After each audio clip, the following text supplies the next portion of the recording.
जय बजरंगबली की। व्यास जी बोले, एक समय नैमिषारण्य तीर्थ में 88,000 मुनि एकत्र होकर पुराणों के ज्ञाता श्री सूत जी से पूछने लगे।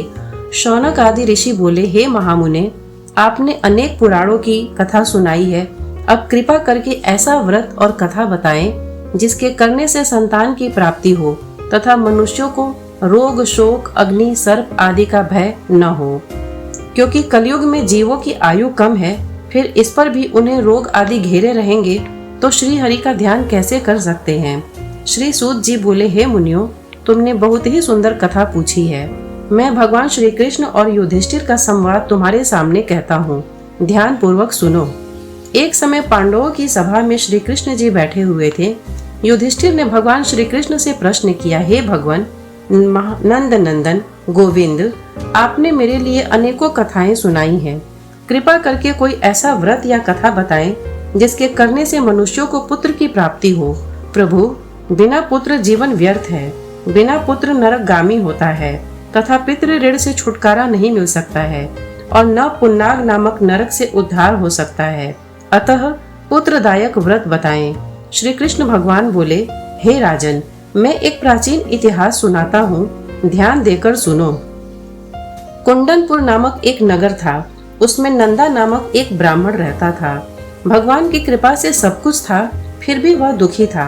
इसका एकमात्र कारण यह था कि ब्राह्मण की स्त्री सुनंदा को कोई संतान नहीं थी। ब्राह्मण की स्त्री सुनंदा पतिव्रता थी, भक्ति पूर्वक श्री हनुमान जी की आराधना करती थी। मंगलवार के दिन व्रत के अंत में भोजन बनाकर श्री हनुमान जी का भोग लगाने के बाद स्वयं भोजन करती थी। एक बार मंगलवार के दिन ब्रह्माणी कार्य की अधिकता से श्री हनुमान जी का भोग न लगा सकी तो ब्रह्माणी को बहुत दुख हुआ।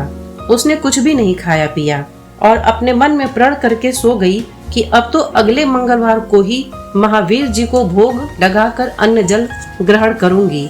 ब्रह्माणी रोजाना भोजन बनाती थी परंतु स्वयं भोजन नहीं करती और मन ही मन श्री हनुमान जी की आराधना करती रहती थी।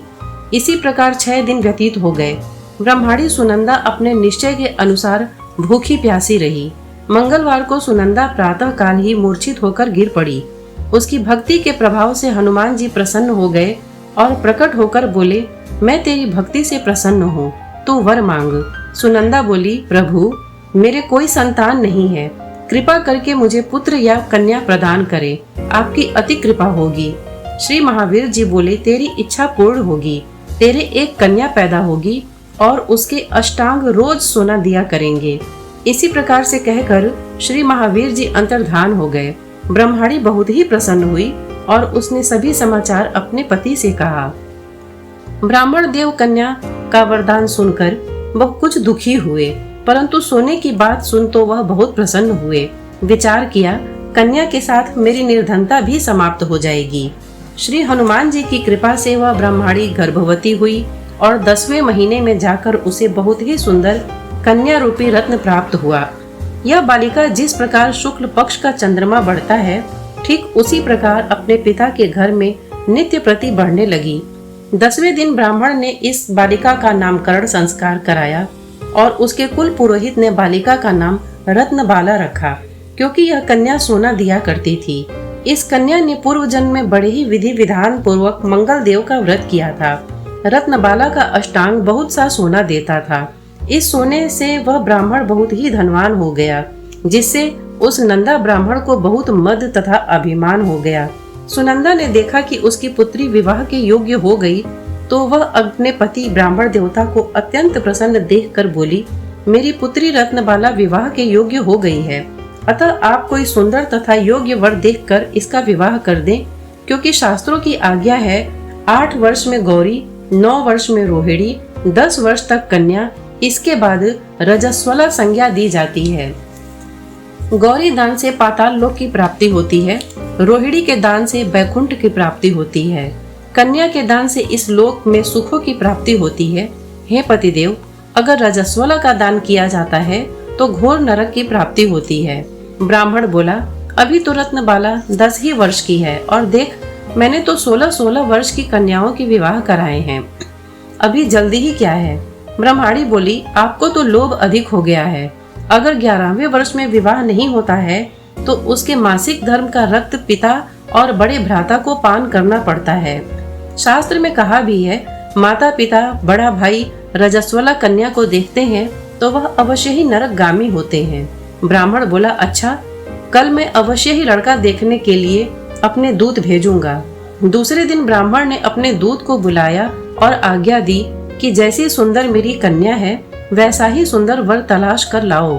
दूत ने अपने स्वामी की आज्ञा पाकर बंबई नगर में एक सुंदर ब्राह्मण के बालक को देखा। बालक देखने में सुंदर था तथा ब्राह्मण के सभी गुण इस बालक में मौजूद थे।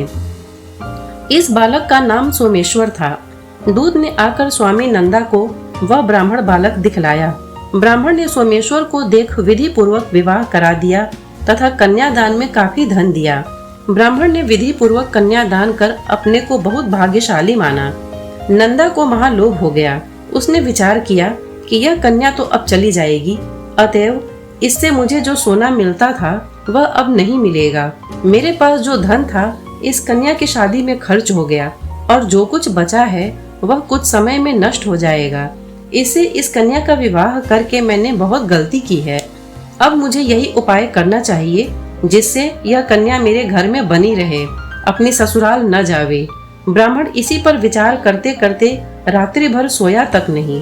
उसने विचार किया कि जब कन्या को लेकर सोमेश्वर अपने घर के लिए जावेगा तो वह छिपकर मार्ग में उसका वध कर देगा और अपनी कन्या रत्नबाला को अपने घर ले आएगा, जिससे उसके लिए नियमित रूप से सोना मिलता रहेगा और समाज का कोई मनुष्य उसे दोष भी नहीं दे सकेगा।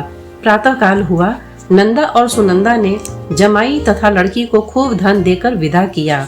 सोमेश्वर अपनी पत्नी रत्नबाला को ससुराल से अपने घर लेकर चल दिया।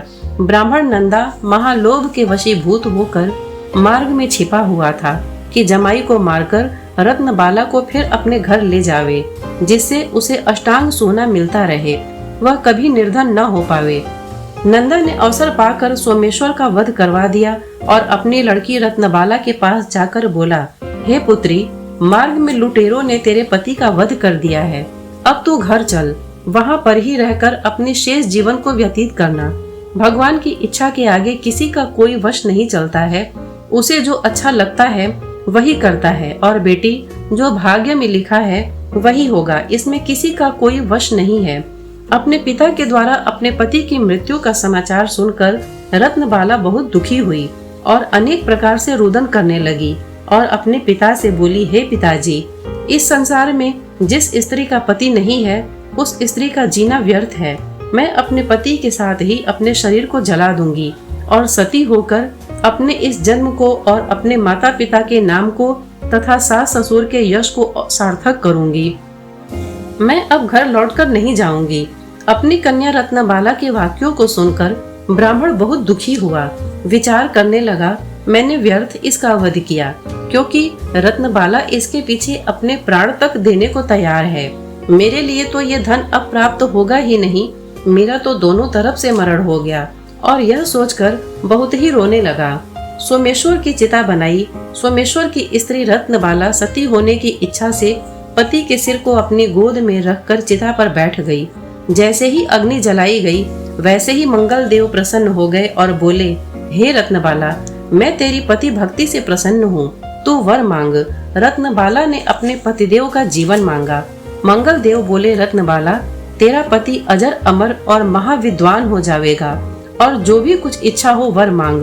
रत्नबाला बोली, हे ग्रहों के स्वामी, यदि आप मुझ पर प्रसन्न हैं तो मुझे यह वरदान दीजिए कि जो आपका मंगलवार के दिन प्रातः काल स्नान करके पुष्प लाल चंदन से पूजन कर आपका स्मरण करे, उसको रोग और व्याधि कभी न हो, उसका स्वजनों से कभी भी वियोग न हो और सर्प अग्नि तथा शत्रुओं का भय न रहे। जो स्त्री मंगलवार का व्रत करे वह कभी विधवा न हो, अनेक पुत्र और पौत्रों की प्राप्ति हो। मंगल देव तथास्तु कहकर अंतर ध्यान हो गए। सोमेश्वर मंगल देव की कृपा से जीवित हो गया। रत्नबाला अपने पति को प्राप्त कर बहुत ही प्रसन्न हुई और मंगल देव का व्रत प्रत्येक मंगलवार को कर व्रतराज और मंगल देव की कृपा से इस लोक में नाना प्रकार के सुख भोग कर अंत में पति के साथ स्वर्ग लोक को गई। जय मंगल देव, जय बजरंग बली की।